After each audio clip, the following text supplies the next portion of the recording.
Hello friends, welcome to defence matrix. तो Embraer की side से इनके C390 एयरक्राफ्ट के ऑफ़र को और भी ज़्यादा एग्रेसिव कर दिया गया है।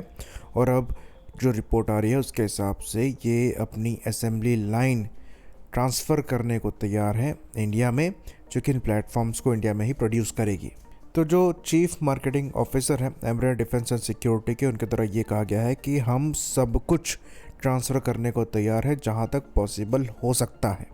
इवन हम दूसरी सप्लाई चेन्स को भी देख रहे हैं और उसमें भी कोशिश करेंगे कि वहाँ भी क्या क्या ट्रांसफ़र इंडिया को हो सकता है वो भी करेंगे।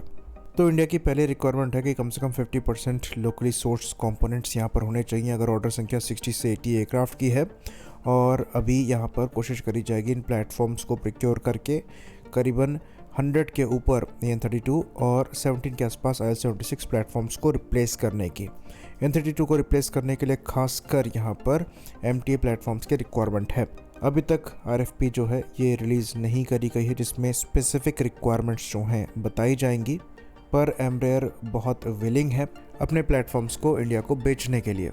तो एम्ब्रेयर की जो पार्टनरशिप है इंडिया में इन प्लेटफॉर्म्स को मैन्युफैक्चर करने के लिए ये महिंद्रा के साथ है और एम्ब्रेयर द्वारा ये कहा जा रहा है कि सब्सटेंशियल इन्वेस्टमेंट यहाँ पर एम्ब्रेयर करने को तैयार है और सेकेंड असेंबली लाइन C390 की इंडिया में बनाई जाएगी। तो कम से कम यहाँ पर एफर्ट रहेगा कि जैसे कि ब्राज़ील में 2 हैंगर्स बने हैं C390 की असेंबली के लिए, जो कि फ्यूसलाज के सेक्शंस को बनाते हैं और फाइनल एयरक्राफ्ट की असेंबली करते हैं, वैसा ही सेम इंडिया में रेप्लिकेट किया जाए। बाकी एडिशनल फैक्ट्रीज भी इंडिया में खोलने का प्रयास यहाँ पर रहेगा ताकि जो एडिशनल कंपोनेंट्स हैं जो कि स्ट्रक्चर में जाते हैं उनको भी इंडिया में ही फैब्रिकेट किया जा सके।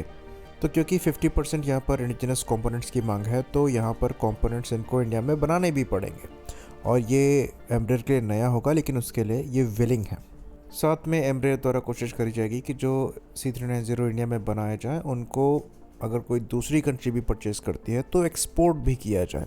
तो एम्ब्रेयर के लिए जो सबसे बड़ा कंपटीशन है यहाँ पर ये लॉकहीड मार्टिन है, जो कि C-130J-30 सुपर हर्कुलीज ऑफर कर रहा है। तो मैक्सिमम पॉइंट्स में जो C390 है ये C-130J-30 सुपर हर्कुलीज से ज़्यादा सुपीरियर है। चाहे यहाँ पर हम बात करें मैक्सिमम रेंज की, चाहे यहाँ पर बात करें हम मैक्सिमम पेलोड कैपेसिटी की, चाहे यहाँ पर हम अवेलेबिलिटी रेट की बात करें, C390 सुपीरियर है। इवन प्राइस में मैच करता है, लेकिन हरकुलिस को एक दो मामले में एज है, जैसे कि शॉर्टर रनवे से टेक ऑफ और लैंड C-130J-30 सुपर हरकुलिस कर सकता है और ये एडवांटेज हायर एल्टीट्यूड में ज़्यादा क्रूशल हो जाता है।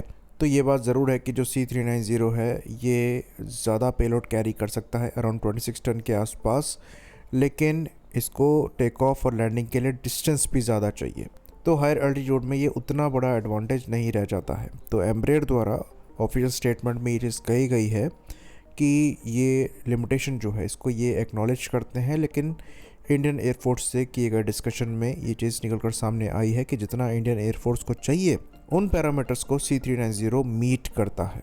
खैर, रफ और अनप्रिपेयर्ड रनवेज में भी C390 लैंड कर सकता है, पर टर्बोप्रॉप एयरक्राफ्ट को ऐसे सिनेरियोज में लैंड और टेक ऑफ करने के लिए ज़्यादा बेटर माना जाता है क्योंकि FOD से वो ज़्यादा सेफ रहते हैं। तो एक ऐसी चीज़ है जिसको लेकर C390 के साथ चीज़ों को देखना होगा कि हमारे रिक्वायरमेंट में एग्जैक्टली फिट होता है या नहीं होता है। ऑल द एडवांटेज केसेस में C-130J सुपर हर्कुलिस और एयरबस A400M को मिलेगा, पर जब बात आती है मैक्सिमम रेंज की, पेलोड कैपेसिटी की, क्रूजिंग स्पीड की, तो इसमें C390 ज़्यादा बेटर है। साथ में एक ज़्यादा वर्सेटाइल प्लेटफॉर्म भी है, इसको आप as an air to air refueller की तरह कन्वर्ट कर सकते हैं।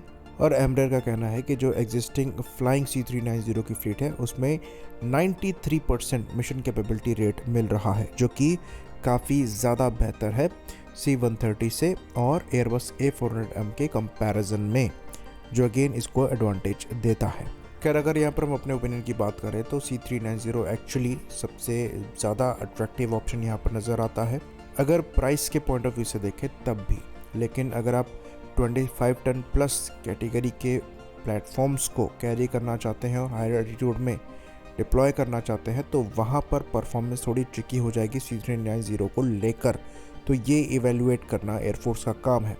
इस केस में खाली एयरबस का A400M ही ज़्यादा कैपेबल ऑप्शन नज़र आता है, लेकिन वो प्राइस में भी इसका ऑलमोस्ट दुगना है। साथ में मिशन कैपेबिलिटी रेट भी उसका कंपैरेटिवली लो है। वहीं पर हरकुलिस की बात करें तो ये स्पेशल ऑपरेशंस के लिए इस्तेमाल किया जा सकता है और उतना पेलोड कैरी नहीं कर सकता है, जिससे जो हमारे नए लाइट आर्मर्ड व्हीकल्स हैं, चाहे टैंक हों चाहे आर्मर्ड पर्सनल कैरियर्स हों, वो ये पॉइंट ए से पॉइंट बी ले जा पाए।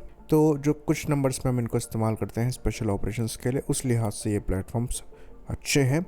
पर अगर आप 60 से 80 प्लेटफॉर्म्स लेने का प्लान कर रहे हैं और L76 के रिप्लेसमेंट के तौर पर भी इन प्लेटफॉर्म्स को देख रहे हैं, तो वहाँ पर ये फिट उतना बेहतर नहीं होते हैं जितना C390 होगा। बाकी C390 के साथ केस ये भी है कि जो इंजन वहाँ इस्तेमाल होता है वो अमेरिकन ओरिजिन का है। खैर, अब ये एयरफोर्स पर है कि वो इस प्रोग्राम को लेकर कितना जल्दी एग्जीक्यूट करती हैं। बाकी एम्ब्रेयर का ऑफ़र जो है ये एक्चुअली काफ़ी अट्रैक्टिव है। आई होप इन्फॉर्मेशन यहाँ पर क्लियर रही हो। इसी बात पर इस वीडियो को हम ख़त्म करेंगे। लाइक करिए, सब्सक्राइब करिए। जय हिंद।